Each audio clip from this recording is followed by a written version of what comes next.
त्याचा उपयोग करून घेतलाय,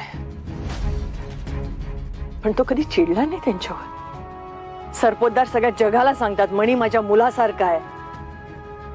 मुलासारखं असणं आणि मुलगा असणं यात फरक आहे स्वानंदी. मणी अजूनपर्यंत त्यांचा ऋणी असल्यासारखं वागतोय, त्यांच्या उपकाराचं ओझं घेऊन जगतोय तो. मणी इतका चांगला मुलगा आहे स्वानंदी, तो तुझ्याशी विचित्र का वागेल सांग ना. तो तुझ्याशी असं कधी वागूच शकत नाही. तुझा काहीतरी गैरसमज झालाय, त्याला समजून घ्यायला हवं. तुला माहिती आहे ना, तू बघितलेस ना त्याच्याबरोबर सगळी घरातली लोक कशी वागतात ती.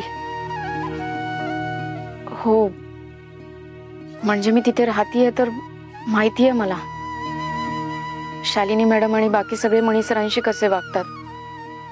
पण तुम्हाला हे सगळं कसं माहिती? तुम्ही तर हॉस्टेलवर राहता ना.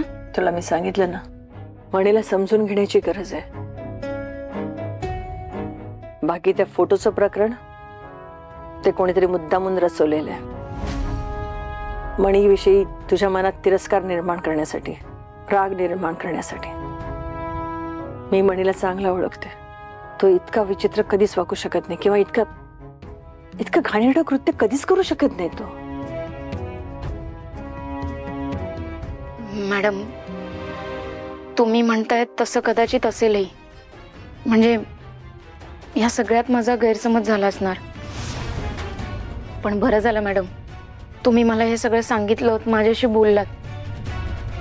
मी खरंच असा कधी विचारच केला नव्हता. मग विचार कर स्वानंदी, विचार कर. जे दिसतं त्याच्यावर विश्वास ठेवू नको. माणसानं ओळखायला शिक. माझा मणीवर विश्वास आहे. तो इतका वाईट कधीच वागू शकत नाही. तुझ्या बाबतीत तर नाहीच.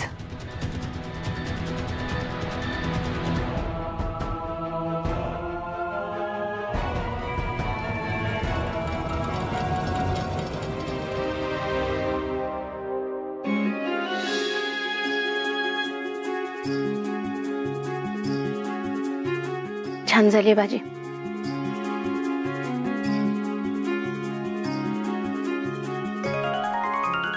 तुम्ही नाही जेवणार?